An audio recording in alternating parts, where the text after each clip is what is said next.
When looking at how I could put this video together, I wanted it to be as informative and practical for you guys as possible. Rather than just being, unrealistic, I want to be completely realistic with you guys into what this entails, right? So the idea is that you can look at 5K a month. What does that actually look like in numbers?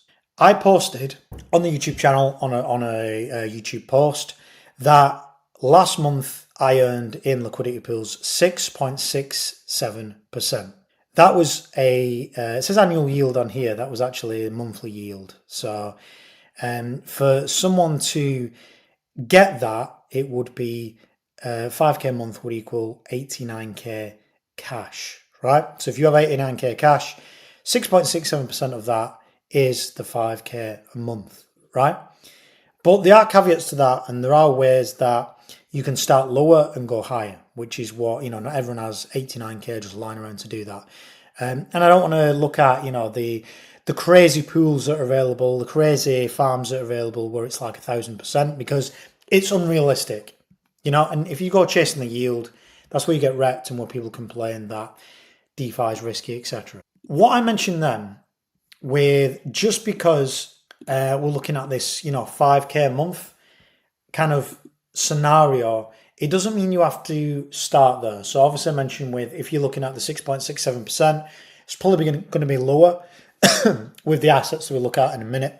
The compound effect takes place. So you could just start at, 1,500 a month. The months go on as you DCA more, as you use the yield that you earn in the liquidity pools, compounding over several months, it builds up. It slowly can reach this 5K. Don't be unrealistic. If you have got $1,000, you ain't making 5K a month. Let's just say that now. You ain't doing it. And for you to actually get to 5K a month, if you've got a 1K DeFi portfolio, it's going to take years. But if you DCA heavily, you will get to a point where in 12 months' time, that'll look completely different, because this is the best way, in my opinion, to increase the crypto you have rather than relying on stupid price predictions and, you know what I'm saying, the meme coins, whatever, right? Compound plus time is the way to go. I want to cover risk as well, because, it says low risk in the title. Nothing in life is without risk. This is a stupid fact that I learned. If you're American, you probably won't know what the hell Blackpool is, but if you're from the UK, you will. So the odds of you getting kicked to death by a donkey in Blackpool is 1 in 1.5 million, right? Which is more likely than dying in a fighter jet crash, which is, weird. The point is, risk exists everywhere. Even this donkey killing you exists, right? The goal is to minimize that. And that is what you've got to look at with liquidity pools, minimizing the risk that you do. So there are ways to do that. Obviously, looking at liquidity pools with a minimum TVL, the higher TVL to total value locked in that liquidity pool, the more users, the more capital, the longer it's been going, the lower risk of something happening to it. Just goes to say with this one, no ridiculous market caps, no ridiculous coins, high market cap assets, lower volatility, higher, I can't think of the word, higher volume is what I was looking for. Because, a lot of these coins that are high APR hardly have any volume and they just rug, unfortunately. And again, looking at protocols you've actually heard of, so well-known DeFi protocols, proven track records. And the main thing with actual risk is the wallets, the basics.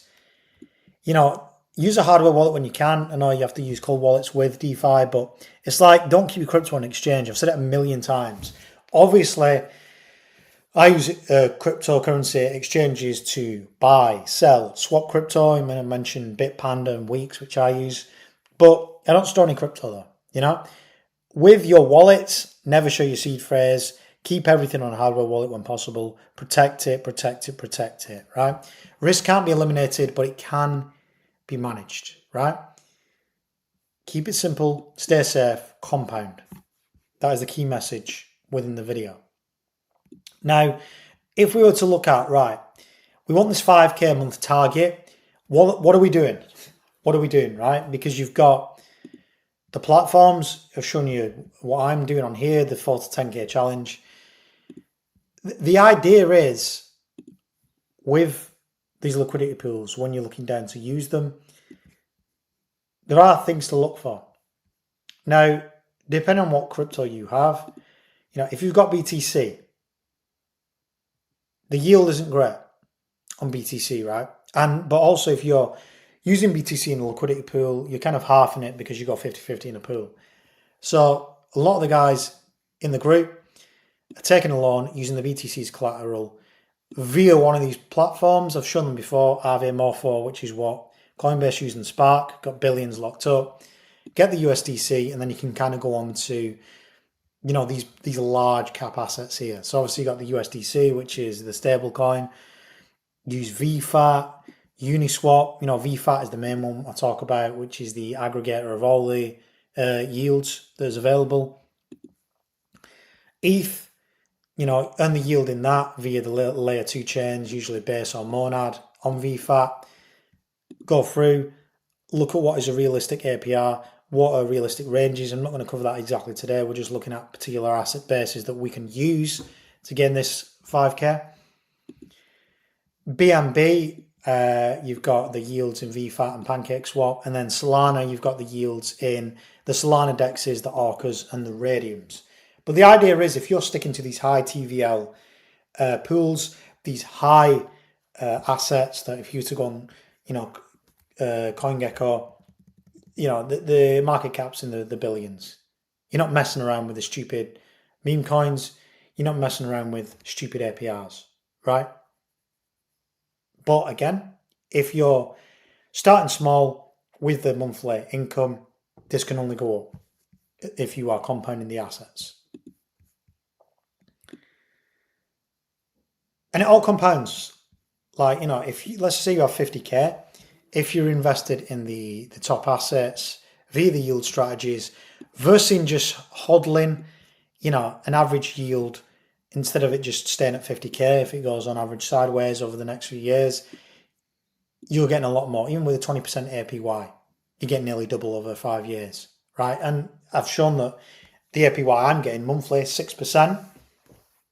Extrapolate that over a year is clearly over 20%, right? So the idea is, when you enter the market, people complain about, the yield's too small. It's only 2 to 3%. You're in the market, time in the market is better than time in the market. So you're in there and the yields can rise quick. It's all dependent on the volume, not necessarily the price. So this can happen and change quickly. And again, money can compound quick. We've covered that.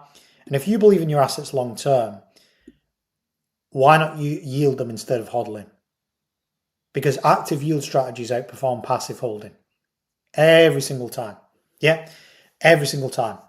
And the main takeaway, and I want to zoom in on this because this is one of the main aspects of what we teach and we talk about, is this here. Focus on quality assets, use proven protocols, and manage risk and compound over time. Anyone, anywhere can try this. If you're watching this video, you've got an active internet connection, you can try it yourself. You don't need to join our group. You don't need to buy anything. You can just look at your existing assets and use them accordingly to build the portfolios, the yield that I've just explained. It's that simple. Anyway, let me know in the comments if you tried it. Good to see a few of the guys leave comments saying they're doing pretty well on their own, which is good to see. If you like my content, like, subscribe. If you want to book a call so you can do this fast track in the group, you can do that as well. See you very soon.